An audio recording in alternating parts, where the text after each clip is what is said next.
Welcome to Stuff You Should Know, a production of iHeartRadio.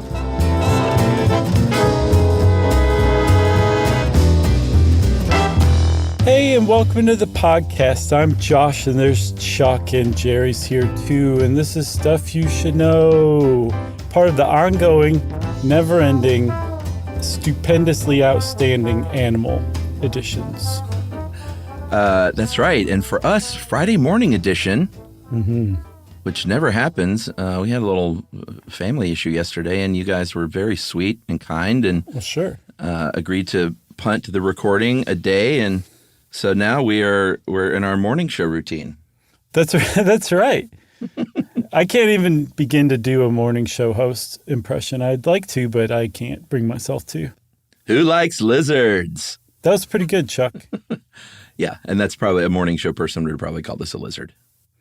Yeah, good point. Because they're not lizards, they're amphibians. And what we're talking about are called axolotls. And before we get into it, I think we should give a hat tip to a guest researcher who helped us with the very initial research on axolotls. A listener named Charlize Flores, who, by the way, her grandma calls her Chuck, she mentioned.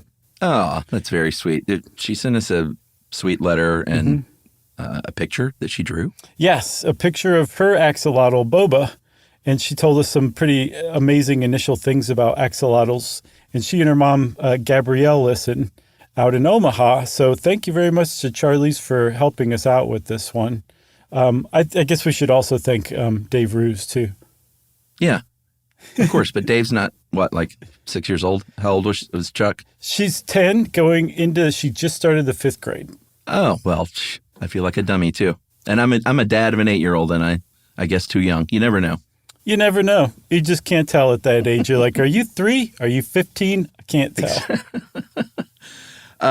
So should we talk pronunciation real quick? Because of my screwy day yesterday, I meant 1,000 times to go look up sort of the indigenous pronunciation of what we call axolotl.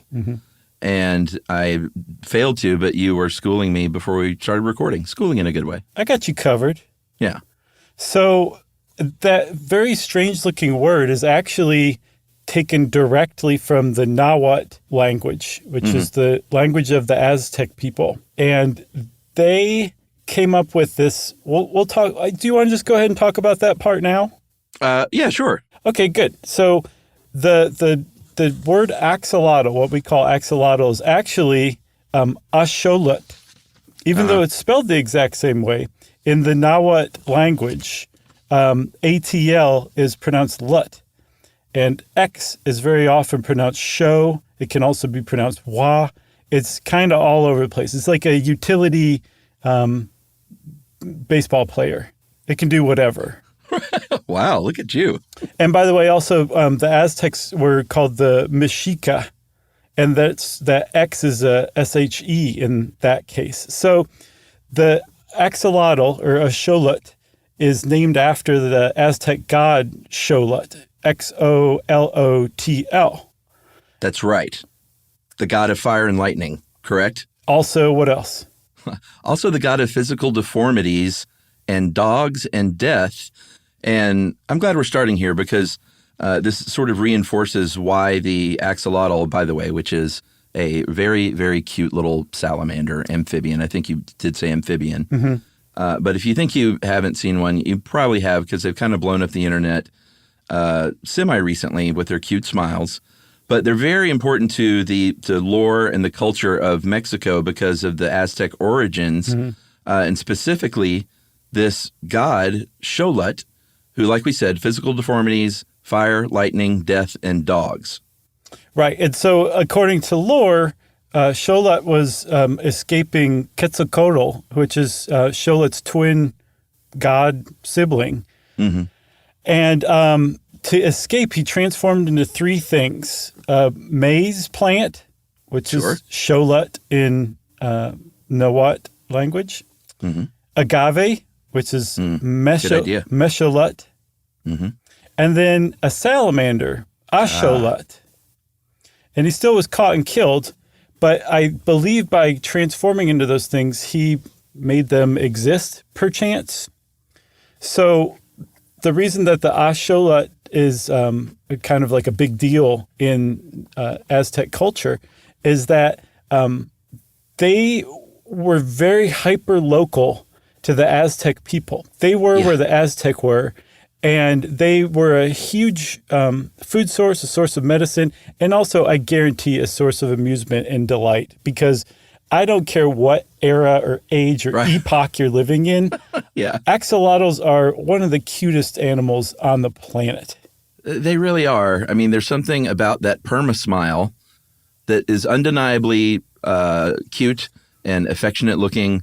And I know this is humans putting their stuff on animals, but, you know, the thing smiles. What else can you say? You can't.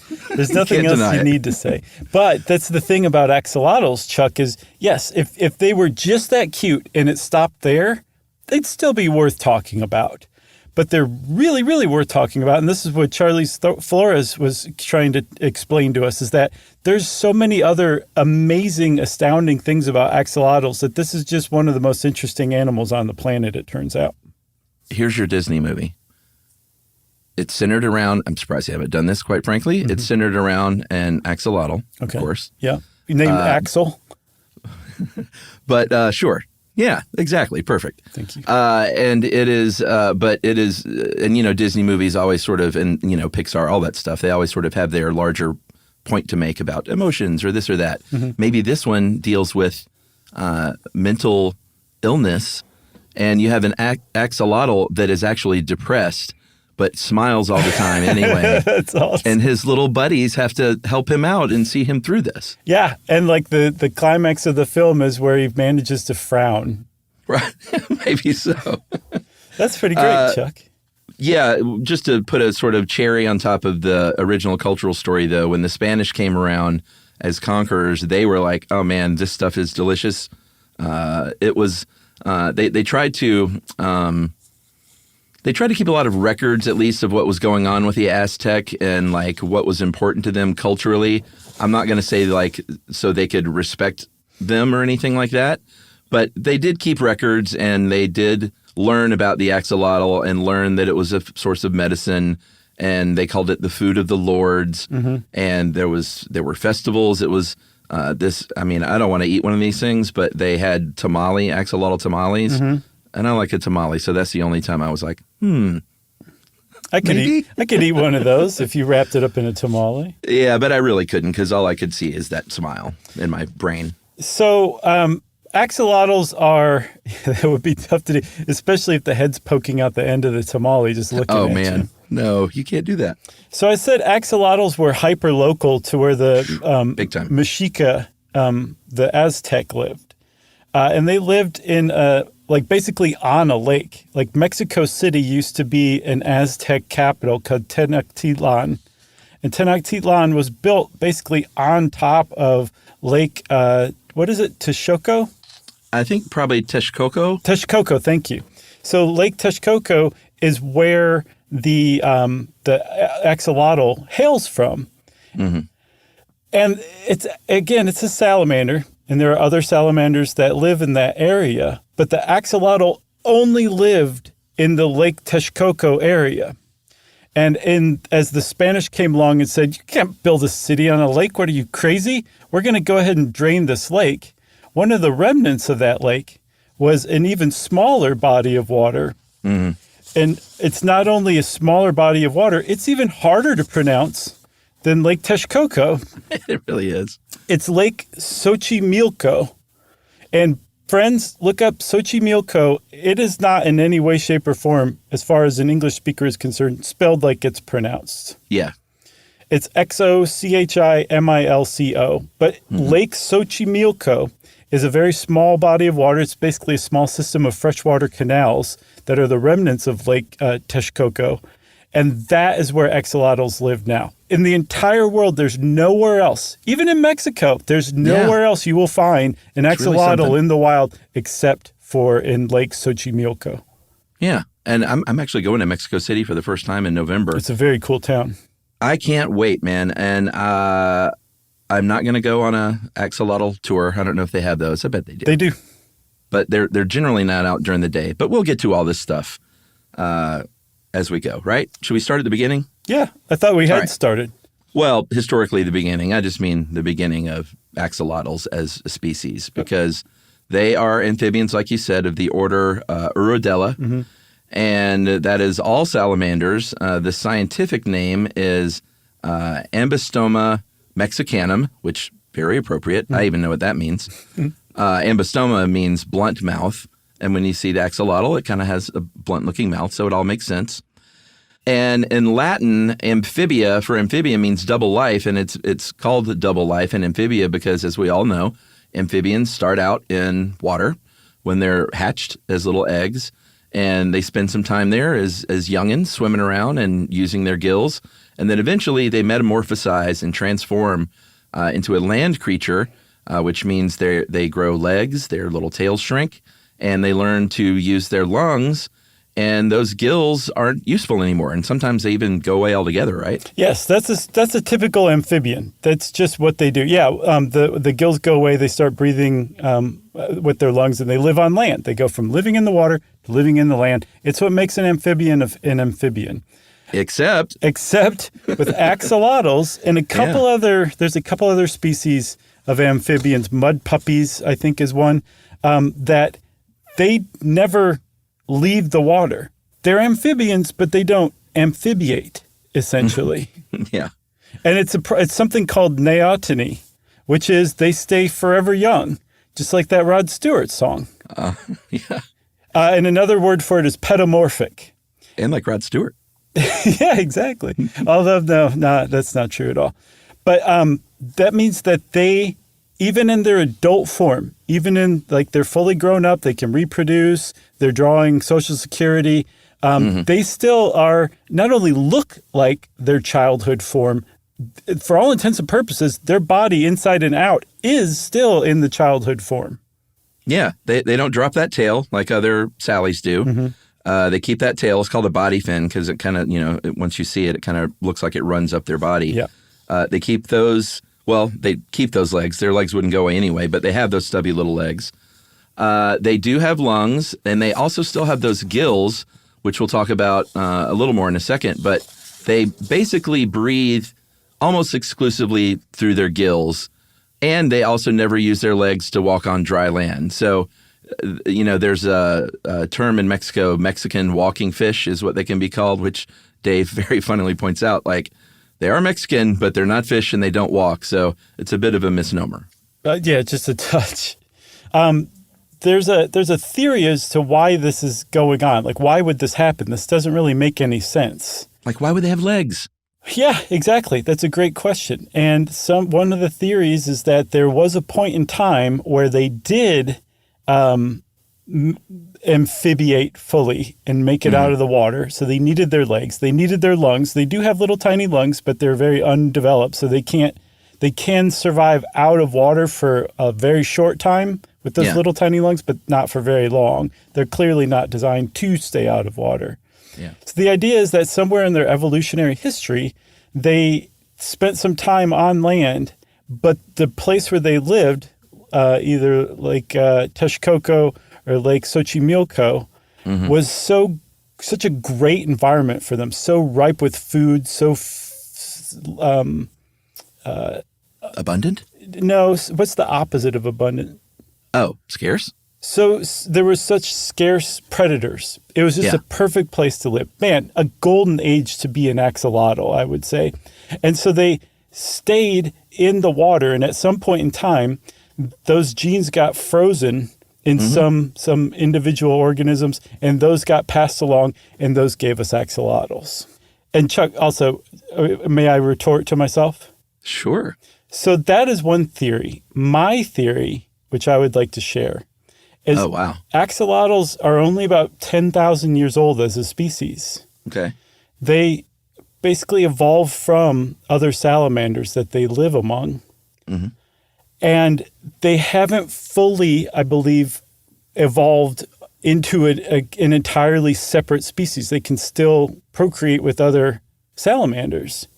And so I think what it is it's a remnant of the salamanders that they evolved from, that they haven't fully evolved out of that. And that if you looked at axolotls 100,000 years from now, they won't have any legs anymore.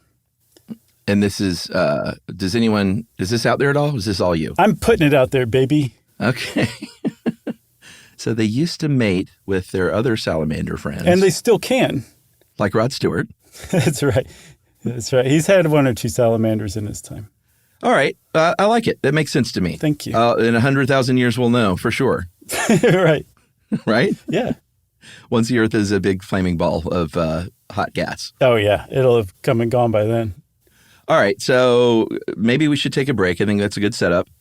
And we talk about how remarkable this thing is. Just hold on to your hats, everybody, because this sort of blew my mind. And it will blow yours as well right after this. Learning stuff with Joshua and Charles. Stuff you should know. Wanna learn about a pterosaur and call it pterodactyl? How to take a perfect poop and all about fractals. Genghis Khan, Attila the Hun, the Lizzie Borden murders and the cannibal runs. Don't explain everything to your brain explodes. It's Chuck and Josh. It's stuff you should know. Word up, Jerry. All right. So if you haven't looked up a picture of an axolotl by now, pull your car off or take a break from jogging or cleaning your house or whatever you do when you listen to us. Wake up, maybe, if you're sleeping. Nice. Look up a picture of that cute little thing. You've probably seen them on TikTok or YouTube.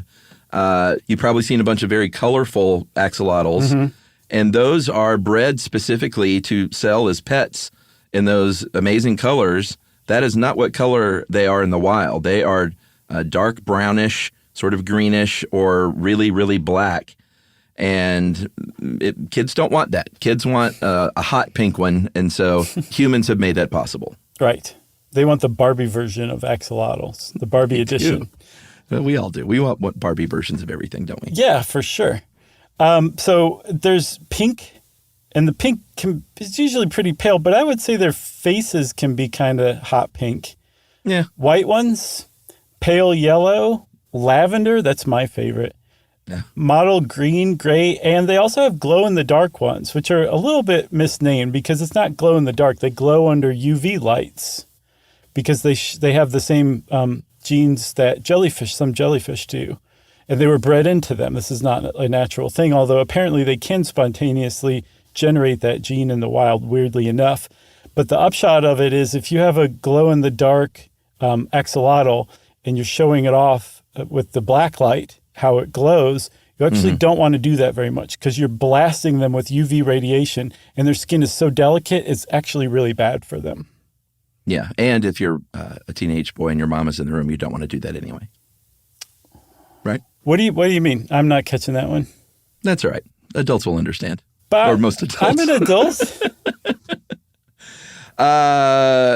Moving on. They are about 10 inches long, or they can grow up to 10 inches long. They have those big wide mouths that look sort of unusually large for their size and for their head. Mm-hmm. And they do have little teeth, top and bottom teeth. And their stubby little legs have 4 webbed toes on the front and 5 on the rear. And we got to talk about those gills because the first thing you might notice, aside from that winning smile, when you look at an axolotl, are those amazing feathery gills sticking out from the head. They don't look like a fish's gills that you would see just sort of, just like dumb old gills on the side of a fish head, just opening back and forth like an air vent. These things are, as Dave says, magnificent. There's no other way to describe these wispy, feathery, branched feathers. It almost looks like little pieces of coral coming off of it. There's three pair on each side of its head. No, there's a pair on each side of its head times 3. Right. Yeah. Okay, Chuck, no more Friday morning recording sessions for me, okay? Oh, that was some tough math. And they look like flowy and branched and filigreed because they're essentially like our lungs. Mm-hmm. Our lungs have alveoli, these air sacs, and if you really look at a detail of our lungs, they're branched and feathery and filigreed because that expands the surface area for gas exchange. Same thing with the axolotl, except those are gills to them because they do the oxygen exchange or the gas exchange underwater, and they're on their head. Yeah, and it looks like an adornment almost, Mm-hmm. Or a hairdo. Like a Larry Fine hairdo from the Three Stooges. Right? Oh, it's cuter than that. I think Larry's hair was super cute. Oh, okay. As I mentioned earlier, I kind of teased about an axolotl tour in Mexico City. I'm not sure how they do those, but they are generally not around during the day. They're pretty sedentary, Yeah. And they hide in the mud. Nighttime is the right time for the axolotl. They come out and eat basically anything that they can eat. They're carnivores, anything with a beating heart, whether it's a worm or a mollusk or even a crustacean or a tiny fish. An axolotl will chow down on them. And you mentioned earlier that they can, even though they never go through that metamorphosis that other amphibians do in order to, live a life on land and do things like reproduce, they can reproduce. They are sexually mature at 6 months old, and they're just, it's called the Peter Pan state. They're sort of stuck in this eternal childhood, but those children still want to have babies and do that thing, Yeah, so how do they do it? Well, like many animals, there's a little dancing ritual. It's called a mating waltz, where the male and the female kind of swim very tightly together. They get their cloacas and rub them against each other. Things are getting a little steamy down there in the lake. Okay. And then the male says, "Here you go. Here's a big cone full of sperm." And the female says, "Well, thank you very much. I will use my cloaca to accept that and fertilize my eggs." And those eggs are a lot. There are about 300 to 1,000 fertilized eggs. What I wondered is how, I know we'll talk about why they're so endangered, but if they're laying that many eggs, how many come to fruition? Because that's a lot of eggs. I got you. I found on some message boards, I don't even know if they call them that any longer, but on the internet, from people who raise axolotls, that they're actually, a lot of them do, like more than half. It was a news serve. Oh, wow. I saw somebody predict about 80% will hatch, which is a big deal. If you have still a lot. A female and a male axolotl in your tank, you really have to keep an eye out for egg sacs floating around, because you'll have a lot of axolotls on your hands. Yeah, and they if you get one as a pet, and we'll talk about care a little bit at the end, but be prepared to have that thing for a while, because in captivity, they can live up to 25 years. In the wild, about 10 to 15. And if you remember, we talked about the Proteus salamander a long time ago. In our biospeology episode. That's right. That was a good, creepy episode. Those things can live to be 100, so it's not unusual for a Sally to have a long life. Yeah, and like you said, in captivity, up to 25 years. And I just want to make sure that everybody who's buying axolotls as pets these days knows that, you're 25 years. You're going to have graduated college and had your first job and maybe even have a kid while your axolotl's still around. So keep that in mind. Well, in the Disney movie, maybe that's why the axolotls suppress. That might be a little too Toy Story, that the kid sort of doesn't care anymore. Sure. But hey, you never know. Yeah, and we couldn't do that they flushed him down the toilet, because that's like Finding Nemo, right?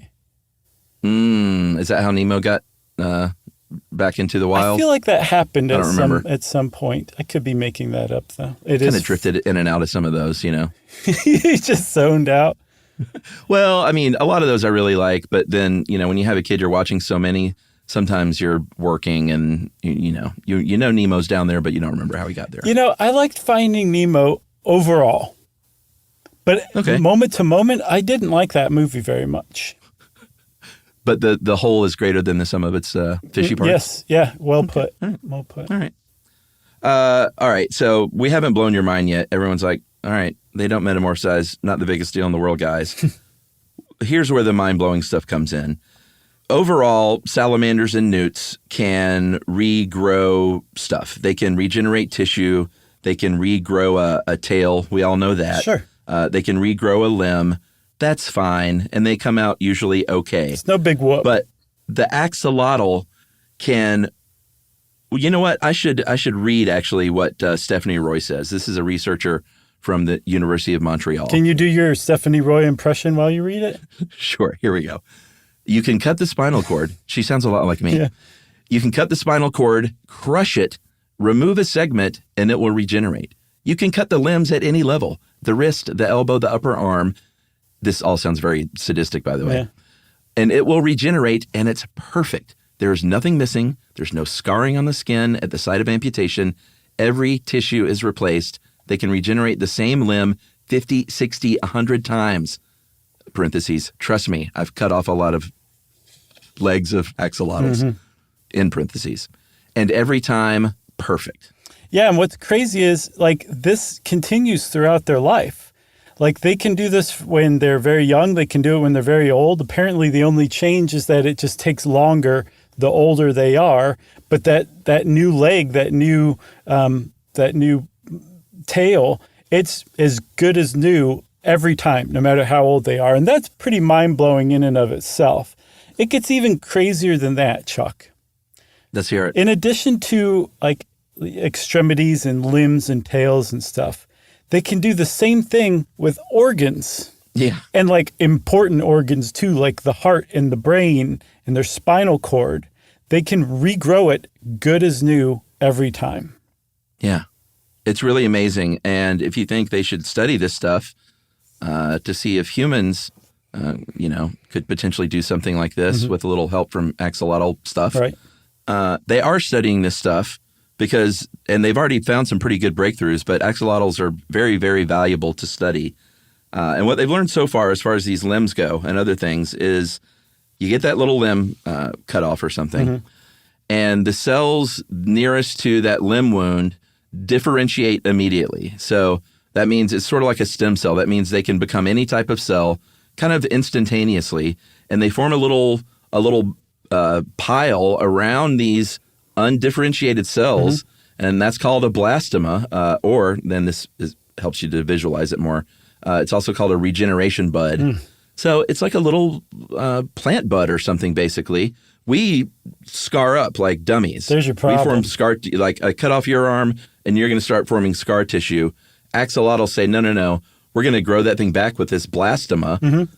And they do that. They generate stem cells, bone cells, muscle, nerves, whatever you need to replicate perfectly whatever is now missing. Yeah, which is pretty amazing considering we have pretty much the same genes we've figured out.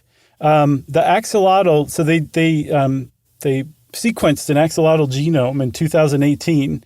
I believe it's the largest genome ever sequenced because That's amazing. The axolotl's genome is second only to the Australian lungfish in size and number of base pairs. Humans have 3 billion base pairs. We're doing pretty good with 3 billion base pairs. It's kind of to be expected. Sure. That's a lot.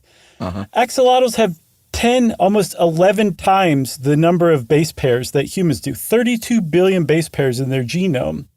And so after examining all this, scientists said, like, hey, we've got some of these genes. What's different, they think, is that with axolotls, those genes are stuck in the on position.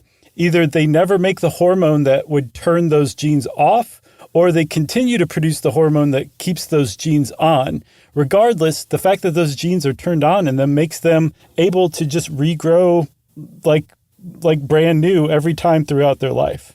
Yeah. It's really something else. There's another cool theory about why this might be true, evolutionarily speaking. And there are scientists that think that maybe at one point in their history, when they were in that lake and they were landlocked, and food may have been abundant at one time, but maybe at one point there were too many axolotls and food wasn't as abundant. And so they may have turned cannibalistic and said, hey, friend, I know we've been hanging out a lot lately, but your rear leg is looking pretty tasty to me. And so I'm just going to bite that off and eat it if you don't mind.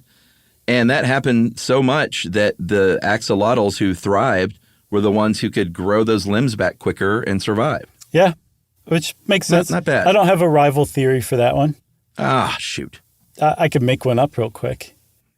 Let's hear it. No, I can't. It's Friday morning. Man. Maybe if it were Thursday afternoon, but yeah. I know. You're right. So you might say like, oh, that's cool. I want to try this at home with my axolotl. I'm going to cut off its right front leg and half of its brain and see what happens. Please don't. Don't, because they do have pain receptors, so they can feel pain. Apparently they have a high threshold of pain, but they will still feel pain if you essentially torture them for your own amusement. So don't do that to your axolotl at home. And by That's the way, right. these aren't messages to Charlize Flores, because based on her preliminary research, she knows what she's doing. She's taking good care of Boba. Totally. Another amazing superpower that these little guys have is not only can they grow back things and grow back organs, but they can transplant organs perfectly, just like they can grow things back. They don't have a learned immune system like we do. When you get, and we did an episode on organ transplant many years ago. And as we all know, a lot of times, in fact, about a third of the time, the human body will reject the organ because we have a learned immune system. It'll just say, no, this shouldn't be on my body. Get this crud out of here. Yeah, get this thing out of here. But axolotls don't have that. So you can transplant. It's like 100% non-rejection rate for organ transplants. Yeah. But I mean, that's for axolotl, right? You couldn't put like a pig heart in it or anything. I don't think they've tried, but probably you're right, I would say. I don't know if we said it or not, but the different kinds of like lab-grown types and varieties of axolotls are called morphs. Did you say that? No. So there's a type of morph called the firefly morph. And when it's in the embryonic stage, they'll take, if it's a black or dark mottled axolotl, they'll take a tail from a white axolotl or pink one and vice versa. And they will transplant the tail in the embryonic stage, and the thing grows up and it's like black with a white tail or white with a black tail. I don't think it's very cool looking, but I think some people do. Yeah. Another superpower is that they are 1,000 more times resistant to cancer than other mammals.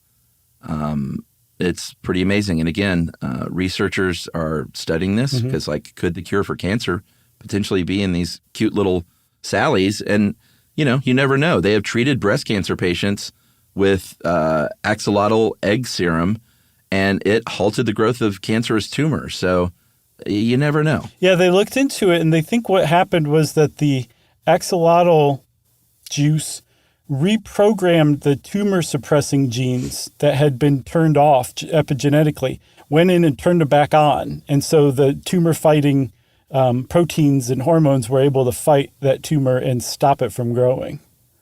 Wow. Yeah, wow is right. And I say that big wow calls for a message break. What do you think? I agree. Learning stuff with Joshua and Charles. Stuff you should know. Wanna learn about a pterosaur and color pterodactyl? How to take a perfect poop and all about fractals. Genghis Khan, Attila the Hun, the Lizzie Borden murders and the cannibal runs. Don't explain everything to your brain explodes. It's Chuck and Josh. This stuff you should know. Word up, Jerry. So, Chuck, there's a big irony with axolotls, aside from the irony that they can reproduce even though they're young and yada, yada. They are critically endangered in the wild because, again, there's one small, tiny body of water outside of Mexico City where they live, and they live nowhere else in the wild. But there's countless axolotls thriving and living in captivity, because it was very clear early on in the mid-19th century to at least some French physicians that they would make great lab animals to experiment and test on. And so they took some sample axolotls to France, and from that point on, they just kept breeding them and breeding them and breeding them. And now the world has tons of axolotls. They're just not around in the wild much. Yeah, big time. We talked about the habitat loss. There's also a pollution problem. Also, the government introduced carp, I believe, and tilapia into where the axolotls were, into that lake. And, it was for a food source, basically, for fishermen. But they eat the plants where the axolotls lay eggs, so that was a problem. And here's some numbers for you. In 1998, there were about 6,000 axolotls per square kilometer, and that is down to 35 per square kilometer today, which is very sad. Yeah, and again, critically endangered. And one of the reasons why there's so many in captivity, I was saying, is that they do make a great lab animal. Apparently they're experimented on second or third only to rats and mice. Wow. Yeah, that's surprising. That must be as far as vertebrates go. But they that's where the pink axolotls come from, and all the other specimens. Apparently, there were what are called leucistic axolotls. They're almost albino, not quite. But they were in that group of 34 axolotls that were first taken to Paris. And so every pink axolotl is descended from those. I think there were like 6 original ones. But the reason that they work so well in labs is that they have some really interesting traits. Yeah, they are very easy to breed in captivity. Check. They're easy to keep alive. If you know what you're doing, check. Sure, because we said, they live a long time. Apparently, they have very big cells, and they're easy to look at and easy to examine. And I think the eggs are 30 times larger than a human's. Roughly the size of a beach ball. Their embryonic neurons are 600 times larger. What's that? It's the size of the Grand Canyon.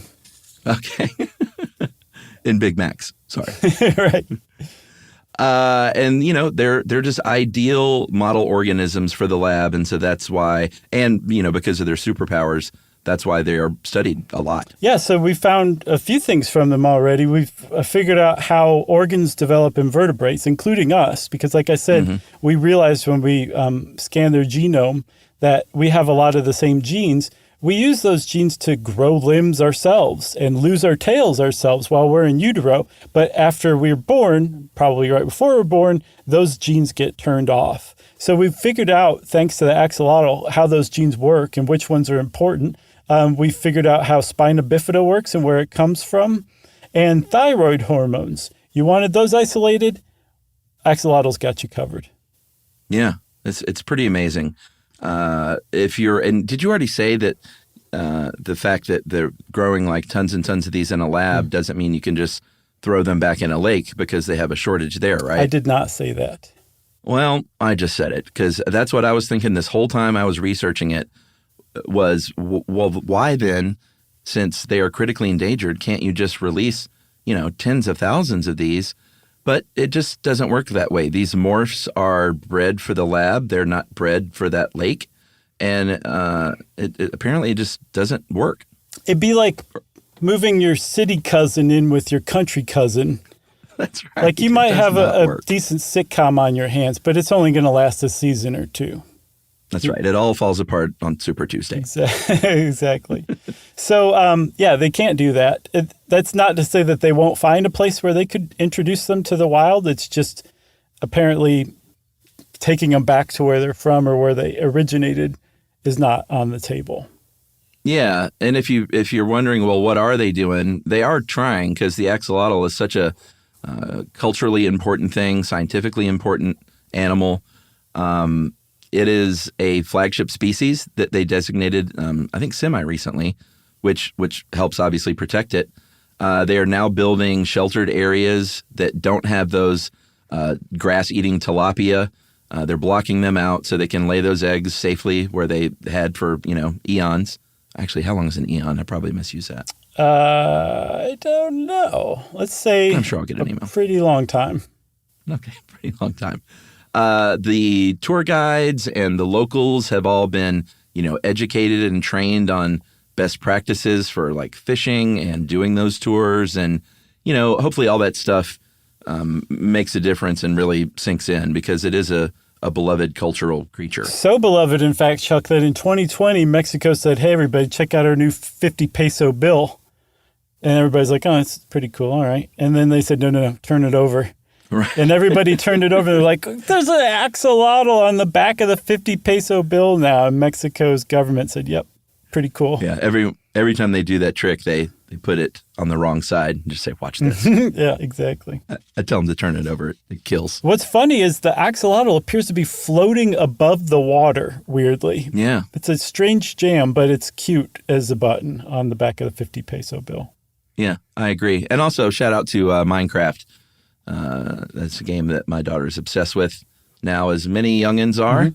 And there is an axolotl in Minecraft. Okay, I couldn't figure this out. What's a mob in Minecraft? It seems to be referred to like an individual thing. I don't know. Okay. Apparently. No, I don't play, so I don't know. Okay, fair enough. You're like, but do you talk to your daughter and pay attention to things she says? I'm curious, though. Ask her and let me know, will you? Yeah. I'll just, she can text you now. Oh, yeah. Tell her to text me what a mob is. All right. She doesn't have a phone, but she does have a little email address, so she can that's cute. text her friends occasionally. And she does have thumbs. And she does have thumbs, and they work pretty well. Get ready for lots of memes, by the way. What do you mean? Oh, she's going to send me some? If I give Ruby your phone number. Okay. Does she have the good ones? I don't even know how to get a meme in a text. I have no idea. And the first thing she did was send me like 60 in a row. It's copy and paste, buddy. I know, but I don't even know where to find them. It's well, quite bothersome. that's a big first step. Yeah, I'm not going to give her your phone number. Your life will change, and not in a great way. Okay, well then send me screenshots of her text to you then. All right. Leave me out of it. Though. Sorry. So Mexico City in 2017 said, hey, let's have an emoji contest. Because as is the case with cities these days, every city has to have its own official emoji. And guess what the emojis are based on in Mexico City? Tamales? Tamales. With the axolotl head sticking out of the end. Oh, no. No, just axolotls doing stuff. That's great. I love it. So before we finish up, you found some good stuff about axolotl care. We are not experts, but you did find some stuff. Where did you find this? I'll have to tell you in a moment, but go ahead. Okay. And again, you should, if you're getting into the axolotl game as pet-wise, do all your own research. Don't just listen to the next, 5 minutes and think I got it covered. This is just sort of a broad overview, right? Right. Yeah. So there's a few things that you need to remember with axolotls. They're very sensitive to water temperature and water quality. Obviously, you want to start with fresh water, but you want to start with filtered fresh water to begin with. But you can't just put fresh water in there and say, hey, it's all good. Get in there, axolotl. You want to tweak it enough so that the axolotl can be happy and thrive in there. Yeah, you also want to get a fish net. You don't want to handle, as much as you might want to pet this thing, they have very sensitive skin. It's very easily damaged, and so you don't want to pick the thing up or pet it or anything like that. So get out your little fish net when you're changing water and stuff like that, and feed them a lot, right? Yes, you want to feed them live stuff if possible, especially when they're young, because they actually have a predator response. So it's got to be moving for them to be like, oh, that's food. They can eat dead stuff later on as they get older, but you want to also be very selective. Don't go out and save some money and harvest your own bloodworms if you even know how to do that. You want to buy them from a reputable bloodworm dealer, which you can find basically on any corner in any town in America. Sure. But the reason why is because those things are typically disease-free, parasite-free, and if they aren't, those can basically make your axolotl sick. That's right. You don't want to do that. When tank shopping, too, you also want to, and this is true with any fish, and I think a common mistake is that you don't get the right size tank and habitat for whatever it is. They need a little bit of room. So a 20-gallon aquarium is what they recommend for just one single axolotl. If you want more than one, they say you really shouldn't do that. You should just have one. You don't get 5 or 6 because you think it's 5 or 6 times as cute. But if you are some sort of professional aquarium type and you do want to house more than one, then that tank has to grow, proportionally. Yeah. The other thing I was saying about the water, you need to tweak it. You want to keep your water temperature between 60 and 64 degrees Fahrenheit. Go figure it out yourself for Celsius. And the pH, you want somewhere between 6.5 and 8, but ideally about 7.4 to 7.6, which is basically right in there at neutral. They like neutral fresh water at 60 to 64 degrees Fahrenheit. That's right. And they aren't like fish. You can't just throw fish gravel in there. And that's a big one. They need their own really specific habitat, the substrate. And, little shards of gravel can really, really harm an axolotl. It can they tend to just sort of gulp down water, and in that water could be little tiny shards of gravel. So maybe loose sand could be a foundation.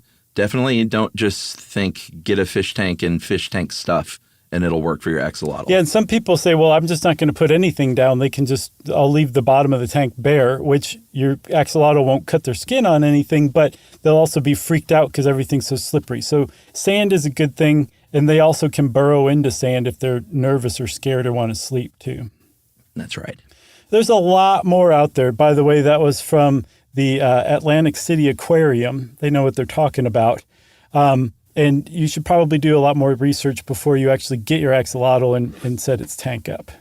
Okay? That's right. And also now, since we are wrapping this up, this means that we can go listen to the 99% Invisible episode, Model Organism, which also covers the axolotl. But Dave, who helped us with this, was like, don't listen to that first because you're just going to want to steal it all. Because Roman and the gang there they do such a great job, and they have forever, and Roman is a friend of the show, and I can't wait to go listen to it. I'm sure it's amazing. Same here. Well, thanks to Roman for making that amazing episode. Thanks to Charlize Flores and her mom, Gabrielle, for sending in that preliminary research. Thanks to Dave for helping us out. And thanks to you for listening. Since I thanked you guys for listening, and Chuck just said, okay, tacitly by his silence, that means it's time for listener mail. That's right. And also thanks to Charlize Theron. Sure. And Rod Stewart. We got to shout him out. Yeah. I mean, we've been picking on him. I was just watching videos of old Sir Rod. Is he a sir? I believe so, yeah. Sir Rod. Yeah. Thanks for being such a great sport, Rod. All right. I'm going to call this one. Which one should I do? I'll do this one. I'll call this Bede. Oh, man. What's wrong? I wanted to go the rest of my life without correcting that. Well, sorry. Hey, guys, longtime listener of Stuff You Should Know from Wollongong, Australia. Okay. Wollongong? I guarantee that's not how it's pronounced. Wollongong. All you have to do to be Australian is sound surprised at everything. Wollongong. I think that was a New Zealand accent, too, by the way. Probably. Hey, guys, heard your podcast and how the English language developed and have to correct your pronunciation of B-E-D-E. Saint B-E-D-E is a famous Catholic saint who was a learned scholar from the Jarrow area of northern England. He's famous for writing a history of the English-speaking people in English as opposed to Latin. I think he also had something to do with the change to the calendar and using BC and AD and prefixes for dates before and after the birth of Jesus. Now, this is something deserving of a separate Stuff You Should Know topic one day. Anyway, as I am named after him, I can assure you that the pronunciation of his name is the same as Bede.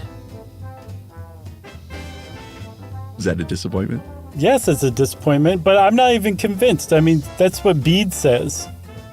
Well, Bede says, I've long had to put up with people mispronouncing my name, Bede, Bede, and could not... Well, that's what he says. And could not help but correct your attempts to get his name right. Keep up the great work. Cheers. That is from Bede Ritchie. Thanks a lot, Bede, or Bede. I will call you Bede because you said that's how your name is pronounced. Of but course. That doesn't necessarily mean by extension, unless you have a time machine handy that I don't know about, that Bede's name wasn't pronounced Bede. Agreedy. Well, if you want to get in touch with us like Bede did, thanks a lot, by the way, Bede, you can send us an email to stuffpodcast@iheartradio.com. Stuff You Should Know is a production of iHeartRadio. For more podcasts from iHeartRadio, visit the iHeartRadio app, Apple Podcasts, or wherever you listen to your favorite shows.